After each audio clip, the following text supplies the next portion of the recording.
This is the Gherkin Draco, Gherkin's first foam core paddle, and it's legitimately impressive. At $180, this enters a crowded space where every manufacturer claims their foam technology is different. After multiple sessions comparing it to other foam core hybrids, I found something that actually backs up those claims. A paddle that combines excellent drive power, excellent pop, and a forgiving sweet spot, all while swinging fast and staying maneuverable. Full disclosure, Gherkin sent me this paddle to test with no strings attached. No money changed hands. I'm not obligated to create content for them, and these are my honest impressions. It retails for $180, but you can get it for $162 with code MPB at checkout, which also helps support this channel. The Draco uses what Gherkin calls NCP foam, nanocellular polymer. This is a self-sourced foam material that's explicitly not the quote-unquote generic EPP or MPP you see in every other foam core paddle. Most foam cores fall into two camps. EPP, or expanded polypropylene, is made from individual beads that get steam fused together in a mold. That bead fusion architecture creates internal interfaces where the beads meet, and those fusion lines can affect consistency across the face. The other common approach is MPP, or microcellular polypropylene. Instead of fusing beads, you're creating gas bubbles directly inside a continuous polymer matrix. The cell size typically runs around 10 micrometers. No bead fusion lines, which means more uniform material properties. Gherkin's NCP pushes the cell size even smaller into the nanocellular range. They use supercritical nitrogen to create extremely fine cells throughout the polymer. The result is a monolithic foam beam with no bead fusion lines. Research on nanocellular foams show they can achieve higher toughness at a given density, which translates to improvements in how the material absorbs and returns energy. The core uses what Gherkin calls floating piston construction, marketing speak. It means there's a foam bead that sits inside the thermoform structure, but can move and compress independently. This material isn't unique to Gherkin. Floating cores have been around, but the combination of NCP material properties with floating architecture is what they're betting on. The surface features CFC construction, carbon fiber, fiberglass, and carbon fiber, and that matters because it changes how the face responds. Pure carbon tends to feel a little softer and plusher like the RPM Friction Pro versus the CFC layered Thrive Fury. Adding fiberglass creates a poppier response, which is exactly how it plays with a lively, springy character that becomes obvious after a few hits. The surface roughness of the Draco measured at 5.03 micrometers, which is actually smoother than every other hybrid in my database, but the texture still provides some bite. Note on that number, paddle surfaces range in terms of surface grit from batch to batch. It's not a binary number. A few shape details worth noting. The paddle barely tapers from top corner to bottom corner, and it has cutoffs at the top corner similar to what you see on Maverick-style shapes, but not as extreme. Those cutoffs trim swing weight while keeping the face wide. The handle is 5.5 inches long with polyurethane inserts, which is average for most hybrids, so there's plenty of room for 200 backhands, and in hand the shape reads Vapor-esque. I'm going to put up a graphic with all the performance data while I keep talking. So the Draco weighs 7.99 ounces, basically average for a hybrid. Swing weight is 113, which is quick through the zone. Twist weight is 6.75, more stable than 69% of hybrids in my database. Balance point is 23.9 centimeters, which relative to the 16.25-inch length puts it neutral to slightly head light. It doesn't feel head heavy when you swing it. The firepower score comes in at 84, and that's higher than 90% of hybrids.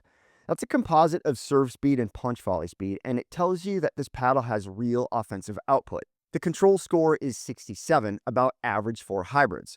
That control score is a beta number that factors in firepower, swing weight, twist weight, balance point, and core thickness.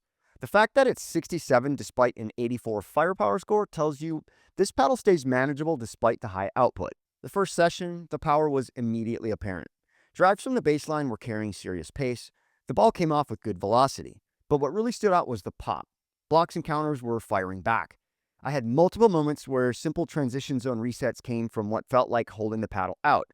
That springy CFC layup with the floating foam core creates a lively response that can honestly be borderline startling at first.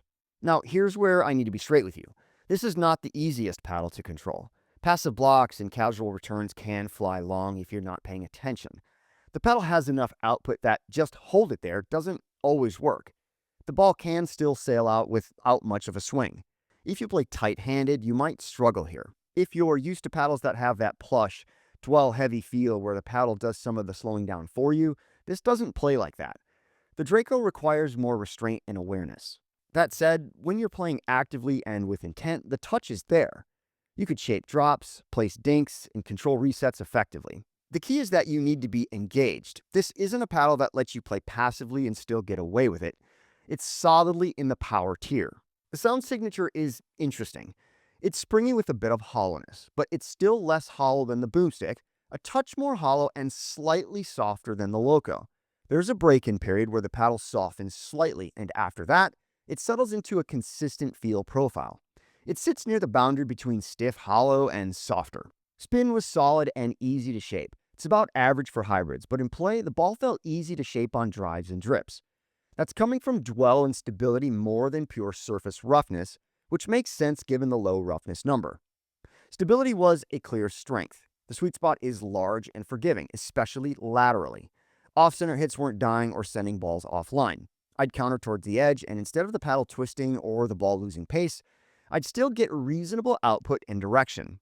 The 6.75 twist weight does its job, and the minimal taper with the wide face creates a sweet spot that stays alive across a larger hitting area. Maneuverability stood out as well. That 113 swing weight and neutral balance keep the paddle fast through exchanges. It never feels sluggish in hand battles, which is part of why the control score stays at 67 despite the high firepower. You can redirect quickly and still maintain control through the stroke. The Draco is a high output hybrid that combines excellent drive power, excellent pop, and a forgiving sweet spot. That combination doesn't show up in one package very often. The springy CFC layup with the NCP floating foam core creates a lively response that generates pace without needing heavy swing weight or head-heavy balance. The reason it works comes down to that layup and foam structure. The CFC construction creates that poppy character. It's not a stiff, immediate response. The monolithic NCP foam beam with floating construction delivers energy return and forgiveness while maintaining consistency across the face. And the shape geometry with minimal taper and top corner cutoffs creates a large usable sweet spot without making the paddle feel unwieldy. This paddle is ideal for players who want hybrid stability and speed with real offense capability.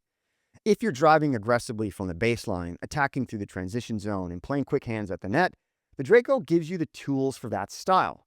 The forgiveness means off-center hits don't die, and the maneuverability means you can play fast without the paddle feeling sluggish. But you need to be able to control that output. Expect a calibration period. This is not for players who rely on passive blocks and passive returns because the paddle can send the ball long without much swing. If you're a touch player who wants the paddle to do the slowing down for you, or if you're looking for that enhanced dual style dwell forward play experience, this isn't it. With the Draco, you need to actively control the pace rather than letting the paddle dampen it for you. I tested the paddle stock and also with two different weight configurations. Stock, the paddle already feels stable and fast. I don't think it needs customization to be playable. It works well out of the box. But if you're a gearhead who likes to fine-tune like me, there are options. The first setup I tried was adding 4 inches of weight to the lower corners to shore up forgiveness and stability. The second was 7.5 gram slice sliders right at 3 and 9, but that was too much weight for me to play comfortably. But stability increased big time.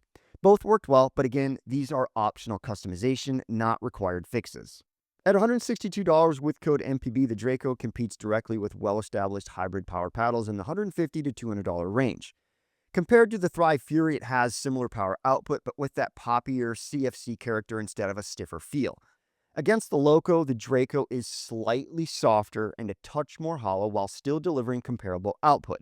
The value comes from the combination of floating foam core construction, CFC layup, top-tier output, and a large sweet spot at a price that's meaningfully under a lot of premium launches.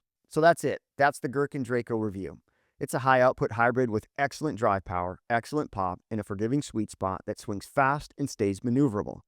The CFC layup creates a poppy response that's different from pure carbon paddles, and the NCP floating foam delivers power return without sacrificing stability. I'd recommend it for players who attack from all areas of the court, can actively control pace, and want a fast swinging hybrid with real power. If you're a player who relies on passive blocks, wants the paddle to do the slowing down for you, or prefers that dwell heavy feel, you'll probably want to look elsewhere. Is Gherkin's first foam core paddle actually this solid? Yes, it is. It's not for everyone though, but it executes its design intent well and delivers real performance at a competitive price point. Let me know what you think in the comments. Remember, you can grab it for $162 with code MPB at checkout. If you found this helpful, hit that like button and subscribe for more. Thanks for watching, and I'll see you in the next one.